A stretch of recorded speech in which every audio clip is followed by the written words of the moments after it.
For most people in the morning, you find all of the overnight news, sports events, and the weather forecast wrapped up in the pages of the Pittsburgh Post-Gazette. Even though it is the region's most read paper, most of the time readers don't give a second thought to how the paper is put together and the people who make everything happen. We're going to take a complete tour of the facilities of the Post-Gazette from top to bottom, from advertising to plate making, from editing to the mailing room floor. The Post-Gazette building, located at 34 Boulevard of the Allies in downtown Pittsburgh, Pennsylvania, houses all facilities for turning out a newspaper. The process begins long before the paper arrives at your home. The Post-Gazette's staff of approximately 30 reporters cover the stories, and photographers add their visual accompaniment. In editorial art, the PG's designers and artists add their talents to the latest edition. In the archives, the Post-Gazette stores an unbelievably large collection of photographs and images, covering just about any subject you can think of. Not only are they stored in these vaults, but also on a computer. Back issues of the paper are also stored here. Classified ads are handled by phone, and the allotted spaces are specified for the amount of ads going into the paper. Ads account for 60% of the newspaper and really determine the size of the paper on a day-to-day basis. Comic strips are sent electronically to the Post-Gazette and are fixed if there are any mistakes before they go to press.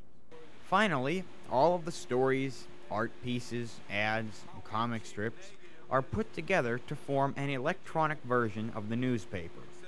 Final revisions are made, and this edition is sent to plate making via a process known as pagination. In plate making, large clear plastic negatives of each page are printed, ready to be made into plates. Jerry Boken explains how this process is carried out. The conveyor transports the plate all the way down to the website.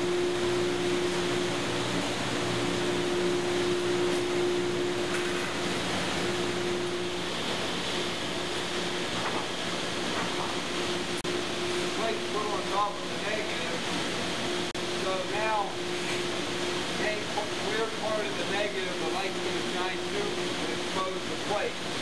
But the plate has a polymer on it that's light sensitive. So now this comes over, and this is like a big vacuum frame. It's in there, sucks all the air out, makes a real good contact between the glass, the negative, and the plate. Now the plate's already exposed. You can see a slight image on the plate now. Now the plate has to be developed. So this machine here will develop it.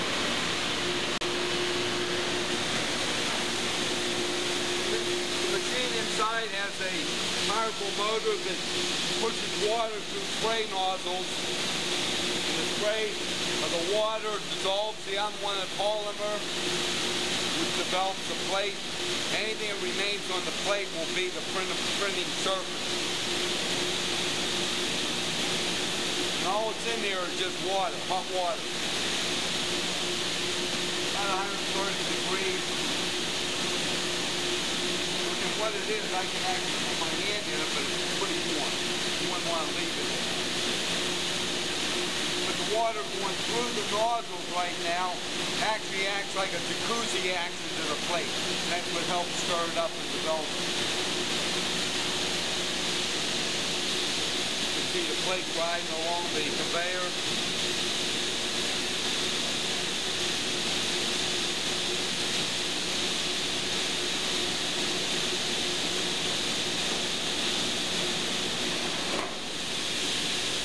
Will start exiting the water section. The spray bar is there in fresh water to give the plate a final rinse.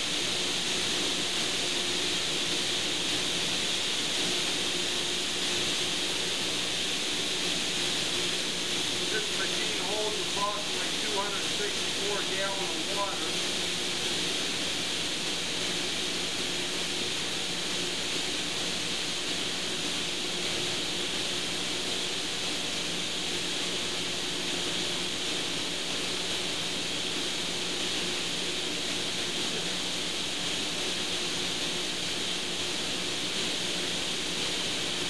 Now the plate going through an air knife which helps dry the plate.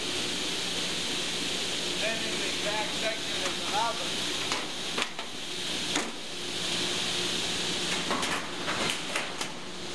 The oven actually not only dries the plate but it cures the polymer. Because the polymer was soft from the water. And now it'll actually post-expose it and cure it. So now as the plate exits the machine, the plate's pretty warm. So inside the bender, there's an air conditioner underneath that's blowing cold air up around to help cool the plate. The plate will hesitate into this section for around 15-20 seconds so that it can get cooled down. One of the reasons it has to be cooled, when it's positioned in the bender, there's locating pins that actually register the plate in the machine. Then there's a vacuum that helps pull the plate down and hold it so that it's bent properly. A warm plate, you can't vacuum down, it would sit there and float. Now the plate's in here, register pins come up, held on, being bent. Then there's an anti-smut vent that was on the top. Now the plate's fully developed, ready to go on the press. And the reason the plate's bent, the bend actually plugs into a slot in the press cylinder, wraps around, and there's a magnetic strip that holds down the other end of the plate. After the plates have been made, they are transported via conveyor belt 2 stories down into the press room, where they are wrapped around the press machine rollers. The Post-Gazette has 6 such machines, all of which are around 50 years in age. They are all driven by a belt system and use letterpress oil-based ink.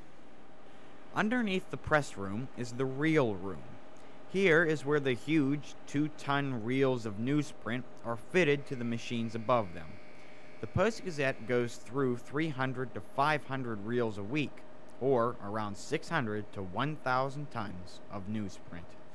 After the pages have been printed, they are cut, folded, and carried on conveyor belts to the mailing room. Their first stop there is at one of 6 stackers. The stacker counts how many papers will be in each bundle. This may change as per product.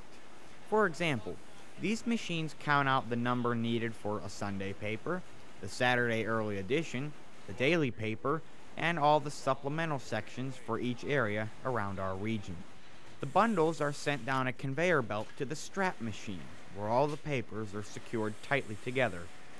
They are then sent down a chute into the tray-o-matic. The tray-o-matic is run by a computer which disperses the packaged bundles to the appropriate trucks, waiting in the loading dock on the other side.